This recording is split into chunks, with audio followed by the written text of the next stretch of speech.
Okay, so digital right management is another security control uh, nowadays vendors use to protect their intellectual property.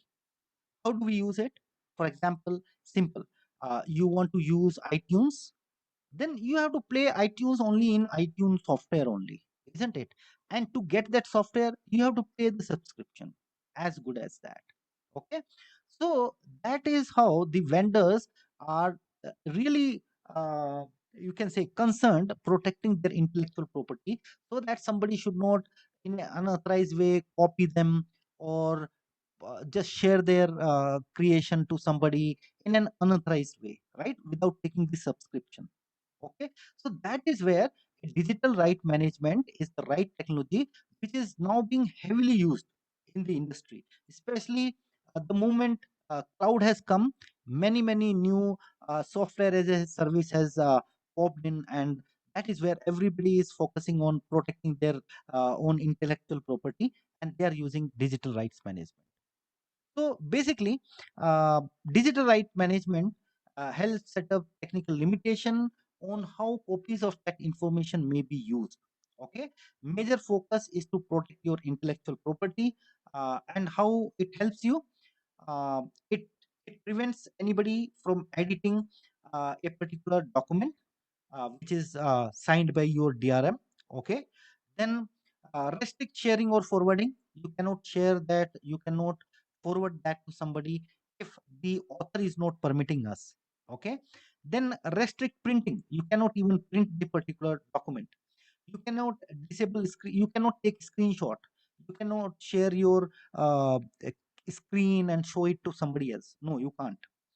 Then sets an expiry on date on the media or document. So this is where what happens is, for example, today I share you a PDF file because you joined my batches. Okay, then I share you with a PDF file, but I don't want that you should forward to somebody else. So even though I have given you this kind of disclaimer that this particular file need not to be shared to somebody else, you are not supposed to do that. But what if you share it with somebody else without my permission? And then later on, I come to know about it, and then I want to have a claim. So when I go to court and I try to sue you because you shared my content with somebody else, then court will ask, what is the proof that this document actually belongs to you? What is that proof you are going to show? So if you have a digital right management, you can integrate some kind of characters or some kind of signature here into this particular document, which is not visible. It may be even invisible, but you can always prove that this particular document has been originated by me. In some cases, DRM can also be used to track a particular user. Okay, I shared this PDF with you, so I have a tracking on you. The moment you are going to share it to somebody else, I can prove that this is something which you shared to somebody else, because this copy was authorized for you and then you shared it with somebody else. So I am able to prove that because DRM solution is there in place. Okay, so in some cases, the DRM also used for limiting access to certain devices or IP address or locations. That means I may say you can access this particular document only from your laptop. You cannot access it through your mobile phone or some other device.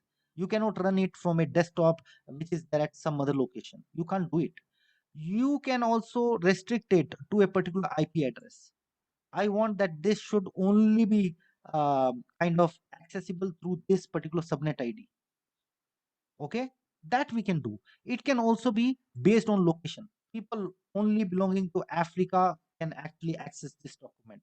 Otherwise, rest of them cannot. So that is also something we can do. Then your DRM, your digital right management, is also helpful in creating some kind of watermarking. Watermarking is what you might have seen many times, right? On a document, there is something written as like sample, right? In a cross, this thing with the lighting, it will be written as. That is what is watermarking. In some cases, watermarking are not even visible. That is what I told you, right? It will be invisible of the user, but we will always be able to prove that this document belong to us. Okay, so these are the benefits of implementation of DRM. It has really grown, this industry has really grown after the cloud related services has come. Okay, but now the problem is, many people or a particular section of the community, they don't feel that DRM is the right solution to use. They are not happy about it, right? They say that information, you are kind of stopping some kind of innovation and those kind of things. Okay, and in some cases, they are not happy, and there is a community of user therein. They try to use multiple other tools to break your DRM as well. Okay, there are free tools which are available on internet, which can really crack your DRM codes.